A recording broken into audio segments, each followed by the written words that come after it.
Top quality और consistent performance के लिए सिर्फ सिल्वर पंप्स एंड मोटर्स, नाम याद रखना। ગેંગનો સૌથી મોટો અત્યારે ખુલાસો થઈ રહ્યો છે કે જે મુખ્ય આરોપી રસેશ છે તે કોંગ્રેસનો નેતા હોવાનું સામે આવી રહ્યું છે। કોંગ્રેસનો નેતા રસેશ ગુજરાતી કે જે આ સમગ્ર કૌભાંડ છે તે કરતો હતો, આચરતો હતો, નકલી ડોક્ટર બનાવવાનું કામ, આ ગેંગ ચલાવવાનું કામ તે કોંગ્રેસના નેતા કરતા હતો। વધુ વિગતો સાથે કોંગ્રેસના પ્રવક્તા ડોક્ટર હેમાંગ વસાવડા પણ ફોનલાઈન પર જોડાયા। હેમાંગભાઈ, આપનું સ્વાગત છે। પરંતુ જે રીતે અત્યારે સમાચાર ઇનપુટ્સ મળી રહ્યા છે, કોંગ્રેસના નેતા રસેશ ગુજરાતી કે જેઓ આ કાવતરું ઘડ્યું હતું, જે ડોક્ટર બનાવવાની જે એક સંસ્થા છે તે ચાલુ કરવામાં આવી હતી અને નકલી ડોક્ટરો તૈયાર કરવામાં આવતું હતું અને તે સીધો આરોપ છે કે કોંગ્રેસના નેતા દ્વારા આ કાવતરું ઘડાયું। કઈ ચોક્કસ કાવતરાખોર કોઈ પણ હોય પાર્ટીમાં એને નસીહત કરવાની આવે જ।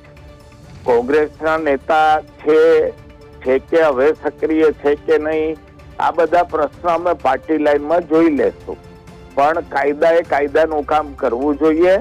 અને જો ગુજરાતી આવી કોઈ બોગસ ડિગ્રીઓ આપવાની પ્રવૃત્તિ કરતો હોય તો એની તાત્કાલિક ધરપકડ કરી અને એને સખતમાં સખત નસીહત પહોંચાડવી જોઈએ।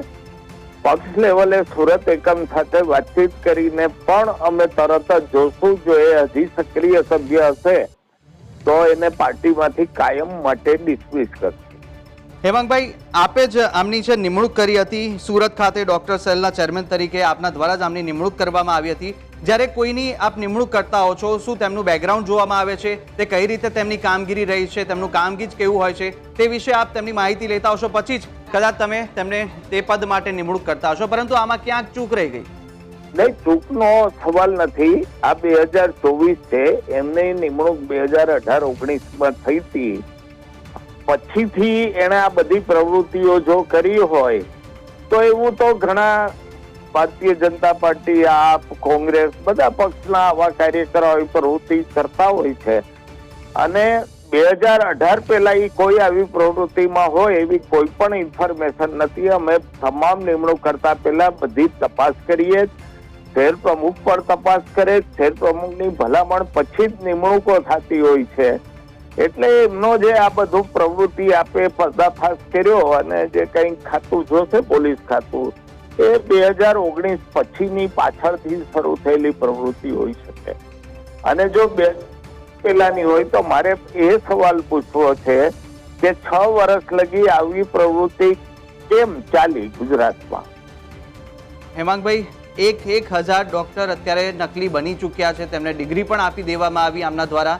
1000 ડોક્ટર સુધીની જ્યારે ડિગ્રી આપવામાં આવે, પરંતુ કોંગ્રેસના એક પદ પર તે હોદ્દેદારી કરી રહ્યા છે અને કોઈને પણ ભનક ના પહોંચે એ વાત તો ક્યાંક મનાય એવી લાગતી નથી। કારણ કે જો તમે પણ કોંગ્રેસના ત્યાં સ્થાનિક નેતાએ પણ આમને આથી જાણ જ હશે અને તેમણે પણ કોઈ કાર્યવાહી ન કરી હોય તેવા પણ આક્ષેપો હવે થઈ રહ્યા છે, તે સવાલો ચર્ચાઈ રહ્યા છે। નહીં, ચોક્કસ એને પાર્ટી છોડી દીધી હશે, ચોક્કસ પાર્ટીમાં નિષ્ક્રિય હશે, નહીતર ચોક્કસ આ વાતની અમને જાણ થઈ હોય તો અમે પોલીસને ફરિયાદ કરીએ। કોઈ પણ ગેરકાયદેસર પ્રવૃત્તિ, અસામાજિક પ્રવૃત્તિ બચાવવાનું કાર્ય હું કે મારો પક્ષ ક્યારેય કરતો નથી। એટલે આ ક્યારથી શરૂ થયું, શું થયું, એની બધી જ તપાસ પણ થશે અને જો હજી સક્રિય છે, મારા ખ્યાલથી હવે સક્રિય નથી, ઘણા વર્ષથી નથી, એ પછી બીજી નિમણૂકો પણ થઈ ગઈ છે સેલમાં। એટલે જો હશે તો એની સામે તરત ડિસમિસલના પગલા અને આજીવન પ્રતિબંધના પગલા લેવાશે। અને જો એમની સાથે કોઈ કોંગ્રેસના અન્ય આપના કોઈ પણ સભ્ય હોય, તે સંકળાયેલા હોય ને તેમની સામે પણ કોઈ કાર્યવાહી થશે કે કેમ? કારણ કે આટલું મોટું જ્યારે ત્યાં આખી સંસ્થા ચાલતી હોય, બોગસ ડોક્ટરો બનાવવામાં આવતા હોય અને કોઈ પણ ત્યાં ને ત્યાં કોઈ નેતાની પણ સંડોવણી સામે આવી શકે તેવી ચર્ચાઓ અત્યારે એટલે ચાલી રહી છે। કારણ કે આ ન માત્ર 1-2 ડોક્ટર પરંતુ 1000 જેટલા ડોક્ટર તૈયાર કરી ચૂક્યા છે, ઘણા સમયથી ચાલતું હોઈ શકે અને કોંગ્રેસના એક હોદ્દા પર મીડિયા ડોક્ટરના જે કમિટી છે, ડોક્ટર સેલના ચેરમેન તરીકે પણ તેમની નિમણૂક થઈ હતી। તો હોઈ શકે કે અન્ય જે નેતાઓ છે તેનો, સ્થાનિક નેતાઓનો પણ સપોર્ટ તેમને મળતો હોય। હું ગુજરાતની જનતાને આપના માધ્યમ થકી વચન આપું છું કે ઊંડી તપાસ પછી કોઈ પણ નેતા એમાં હશે મદદમાં તો એ તમામને પાર્ટીમાંથી રૂખસદ આપવામાં આવશે અને આપે જે વિધાન કર્યું એ મને ખૂબ આશ્ચર્યજનક લાગ્યું કે 1000 સ્ટુડન્ટો બહાર પાડ્યાની વાત આપે કરી, તો ત્યાં લગી ગુજરાતનું આરોગ્ય ખાતું, પોલીસ ખાતું કેમ નિષ્ક્રિય રહ્યા, એ પણ એક મોટો સવાલ બને છે.